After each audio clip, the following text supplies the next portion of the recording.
Hello guys, welcome back to my YouTube channel. आज मैं return of the SSS class ranker के season 2 के episode 28 के साथ हाजिर हूँ। इस एपिसोड के स्टार्टिंग में हम वो विलेज का सीन देखते हैं जिधर हमारा मेन कैरेक्टर एलिस एंड किमराय आगे होते हैं एंड उसी के साथ हम देखते हैं कि वो एक ब्लैक स्मिथ की शॉप के सामने खड़े होते हैं। फिर हम वो ब्लैक स्मिथ के सिंबल को देखते हैं जो एक हैमर और एक्स होता है। फिर हमारा मेन कैरेक्टर वो देखते हुए बोलता है, तो ये जगह है। अरे उस बंदे का नाम क्या था जिसको हम ढूंढ रहे हैं, जिन्हें हमने कुछ देर पहले देखा था। हम लोग उन लोग से पूछ सकते थे अगर वो लोग हमें देखते ही भागते नहीं तो। फिर हमारे मेन कैरेक्टर के पीछे से वही ब्लैक स्मिथ की मास्टर आती है एंड वो बोलती है, हाँ मैं बस सोच रही थी कि तुम लोग कब आओगे। मैं हूँ सेंट की ग्रेटेस्ट ब्लैक स्मिथ जिसे तुम ढूंढ रहे थे। मेरा नाम हफेस्टेस है, तुम मेरे को शॉर्ट में हेस बोल सकते हो। फिर हमारा मेन कैरेक्टर उसे देखते हुए बोलता है, रुको, क्या हम लोग जिस ब्लैक स्मिथ को ढूंढ रहे हैं वो तुम हो? फिर हम देखते हैं वो तीनों आपस में बात कर रहे होते हैं। हमारा मेन कैरेक्टर उधर बोलता है, क्या सही में हम उस पर्सन को ट्रस्ट कर सकते हैं? फिर किमराय बोलती है, ऐसा हो ही नहीं सकता कि वो बुढ़ाओ इतनी प्रीटी लेडी को जानता हो। फिर एलिस बोलती है, शायद तक ये असिस्टेंट होगी। फिर हेस हमारे मेन कैरेक्टर के कंधे पे हाथ रखती है। फिर वो बोलती है, इतनी अट्रैक्टिव वुमन के सामने तुम्हें इतना ज़्यादा बोलने की क्या ज़रूरत है? चलो ठीक है, हमारे पास ज़्यादा टाइम नहीं है तो अंदर जाके बात करते हैं। फिर हमारा मेन कैरेक्टर बोलता है, अरे यार मैं सांस ले नहीं पा रहा। फिर एलिस बोलती है, ये दोनों एक दूसरे से बहुत मिलते हैं। फिर किमराय बोलती है, हाँ रोकन एक इंच भी हिल नहीं पा रहा है। फिर हम उन लोग को जाते हुए देखते हैं। फिर अगले सीन में हम वो ब्लैक स्मिथ के अंदर देखते हैं जिधर हेस के साथ हमारे मेन कैरेक्टर एंड बाकी सभी आगे होते हैं। फिर उधर के लोग बोले होते हैं, बॉस आप आ गए। फिर उनमें से दूसरा बंदा बोलता है, बॉस इस वार्ड में एक नज़र तो डालो। फिर वो हेस बोलती है, हाँ देखने से ऐसा लगता है कि तुम लोग सब सही कर रहे हो। फिर हमारा मेन कैरेक्टर इधर उधर देखते हुए बोलता है, ओह जितना मैंने सोचा था ये जगह उससे भी बहुत ज़्यादा बड़ा है। फिर हम एक बूढ़े को देखते हैं जो हमारे मेन कैरेक्टर की तरफ देख रहा होता है। फिर वो हेस के पास जाके बोलता है, बॉस ये लोग। फिर हेस बोलती है, तुमने बहुत जल्दी पकड़ लिया। फिर वो बूढ़ा बोलता है, ऑफ कोर्स मैं हीरोज़ को लीड करता हूँ। फिर हम देखते हैं वो लोग पर्दे से बंद वाले रूम में जा रहे होते हैं। फिर हमारा मेन कैरेक्टर उस पर्दे को खोल के अंदर आता है एक्सक्यूज मी बोलते हुए। फिर हमारा मेन कैरेक्टर आगे देख के शॉक होता है। फिर वो बोलता है, दूसरा फोर्स का जगह? फिर हेस बोलती है, टडा मेरे पर्सनल वर्कशॉप में तुम सबका वेलकम है। फिर हेस अपने बाजू पड़े हुए कपड़े को पकड़ती है। फिर वो बोलती है, रोकन ये स्पेशल मटेरियल है जिससे हम तुम्हारे वेपन को बनाएंगे। अगर मैं इसे उठा दूँ तो? फिर हम देखते हैं उधर एक स्टोन पड़ा होता है जो चमक रहा होता है। फिर हेस बोलती है, ये है जेम स्टोन जिसको ड्रैगन हार्ट बोला जाता है। ये जेम स्टोन को हम तभी ऑब्टेन कर सकते हैं जब एक ड्रैगन 1000 साल जी ले। ये ड्रैगन का कंसनट्रेटेड पावर है, जब वो मर जाता है तब होता है। इसे गलाने के बाद ये हाई लेवल जेमस्टोन बन जाता है जो कोई भी पावर को एंटोर कर सकता है। फिर हमारा मेन कैरेक्टर बोलता है, वाह तुम्हारा बहुत धन्यवाद। फिर हेस बोलती है, पर अभी मैं इसे बना नहीं सकती। फिर हमारा मेन कैरेक्टर वो सुन के थोड़ा कंफ्यूज होता है। फिर हेस बोलती है, ऐसा नहीं है कि मैं वेपन बनाना चालू कर लूँ क्योंकि मेरे पास एक मटेरियल है, इसकी वजह से हम लोग दो चीज़ों को मिस कर रहे हैं। पहली बात, हमें एक लकड़ी का टुकड़ा चाहिए जो फॉरेस्ट ऑफ लाइफ में ग्रो करता है। सेकेंड बात, हमें एक ड्रैगन चाहिए जो ड्रैगन जेमस्टोन को अवेकन करेगा। उसमें भी सेम स्पीसीज चाहिए वो जेमस्टोन को एक्टिवेट करने के लिए। फिर एलिस बोलती है, एक्सक्यूज मी ड्रैगन से मतलब ये मैटर करता है कि वो कौन है? फिर हेस बोलती है, नहीं, पर अगर वो अलग स्पीसीज है तो एब्सोल्यूट ड्रैगन हो तो मददगार होगा। फिर हम देखते हैं वो तीनों काय के बारे में सोचते हुए बोलते हैं, ड्रैगन। फिर हेस के कंधे पे हमारा मेन कैरेक्टर हाथ रखता है। फिर वो बोलता है, तुम्हें ड्रैगन के बारे में चिंता करने की ज़रूरत नहीं है, हमारे पास एक रास्ता है। फिर हेस बोलती है, क्या तुम एक ड्रैगन को कैसे ढूंढने वाले हो? फिर हमारा मेन कैरेक्टर हंसते हुए बोलता है, मेरे एबिलिटी को नीचा मत देखो। तो चलो अब ये डिसाइड हो गया, एलिस एंड किमराय तुम लोग जाओ और काय को लेकर आओ। वो क्रिएटर को पता होगा कि काय कहाँ है। फिर किमराय बोलती है, हमारे पर छोड़ दो ये सब। फिर वो हेस से बोल रहा होता है, हेस चलो हम लोग फॉरेस्ट ऑफ द बिगनिंग में जाते हैं एंड वो लकड़ी का टुकड़ा लेकर आते हैं। तो चलो सब लोग अपने काम में लग जाओ। एंड उसी के साथ हम लोग एक वेपन को बनाते हैं जो ऑडिन को डिस्ट्रॉय करेगा। फिर अगले सीन में हम फॉरेस्ट ऑफ द बिगनिंग को देखते हैं जिधर हमारे मेन कैरेक्टर एंड हेस आगे होते हैं। फिर हमारा मेन कैरेक्टर बोलता है, ये सोच के कि मैं ये जगह पे वापस आऊँगा, मुझे उस क्रिएटर ने इस जगह का ओरिजिनल फॉर्म को दिखाया था। फिर हेस बोलती है, हाँ बहुत सारे सेंट के मिस्टिकल स्पीसीज इधर एग्जिस्ट करते थे अनटिल वो दिन जब ऑडिन अपीयर हुआ। फिर हम वो ऑडिन के जगह को देखते हैं जिधर उसने वो पूरे जगह को तहस नहस कर दिया होता है एंड वो सोच के ही हेस का मूड उतर गया होता है एंड वो एकदम शांत हो गई होती है एंड हमारा मेन कैरेक्टर उसे देख रहा होता है। फिर हमारा मेन कैरेक्टर सांस छोड़ता है। उसके बाद वो बोलता है, तुम्हें चिंता करने की ज़रूरत नहीं है, मैं कैसे भी करके इस जगह को जैसे था वैसे कर दूंगा।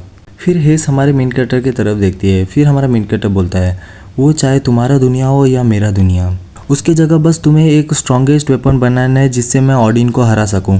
बस यही मेरा कंडीशन है। फिर हेस बोलती है हाँ। तो मैं पूछ सकती हूँ कि हमारे हीरो को किस तरह का वेपन चाहिए? तुम बस एक वर्ड बोलो, एक लॉन्ग स्वॉर्ड एकदम नॉर्मल जैसे, या एक न्यू वेपन। वो भले कुछ भी हो, मैं ये पक्का करूँगी कि मैं वो तुम्हारे लिए बना दूँ। तभी हम देखते हैं उनके पीछे एक धमाका होता है एंड हम देखते हैं हमारे मेन कैरेक्टर एंड हेज दोनों पीछे मुड़ के देखते हैं एंड उनके पास कुछ आ रहा होता है।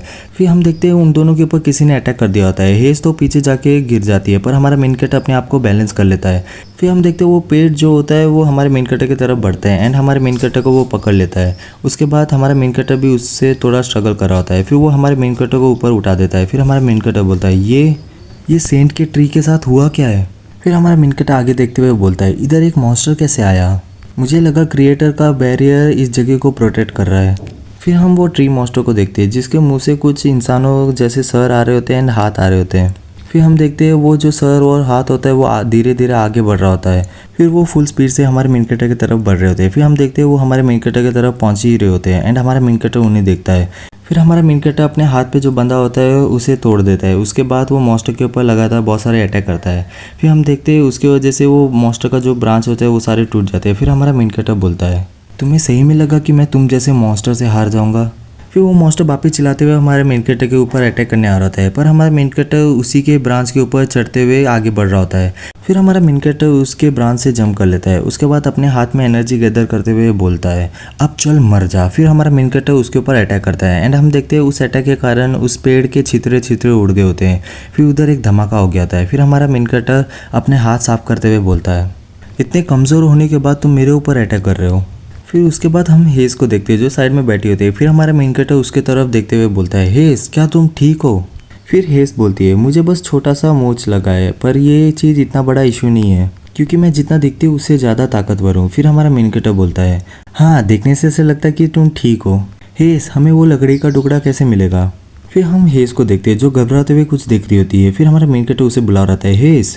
फिर हेज बोलती है रोकन तुम्हारे पीछे। फिर हमारा मेन कैरेक्टर पीछे देखता है। फिर वो शौक से बोलता है अबे यार ये चीज़ क्या है? फिर हम देखते हैं उधर शायद तक 2 मॉन्स्टर आ गए होते हैं। फिर हमारा मेन कैरेक्टर बोलता है इस बार तो और ज़्यादा आ गए। इसका मतलब है तुम जितना मारोगे ये उतना ही बढ़ते जाएगा। चलो ये भी सही है। ये परफेक्ट टाइम है कि मैं अपने ट्रेनिंग का रिजल्ट देखूँ। मैं तुम लोग को तब तक डिस्ट्रॉय करते रहूँगा जब तक तुम लोग डस्ट में ना बदल जाओ। चलो अब तुम लोग मेरे पर अटैक करने आओ। तभी हम देखते हैं हमारे मेन कैरेक्टर के पीछे से कोई बोलता है हे ह्यूमन चुप हो जाओ। ऐसे साधारण से बच्चे मेरे सामने आके कोई ट्रिक कैसे खेल सकते हैं? फिर हमें आंखों से पता चलता है कि ये काई होती है। फिर वो काई बोलती है चलो अब डिसअपियर हो जाओ। फिर हम देखते हैं वो अपने हाथ में एनर्जी गैदर कर रही होती है। उसके बाद वो मॉन्स्टर के ऊपर अटैक कर देती है। फिर हम देखते हैं वो अटैक वो मॉन्स्टर को चीर फाड़ के चले जाता है।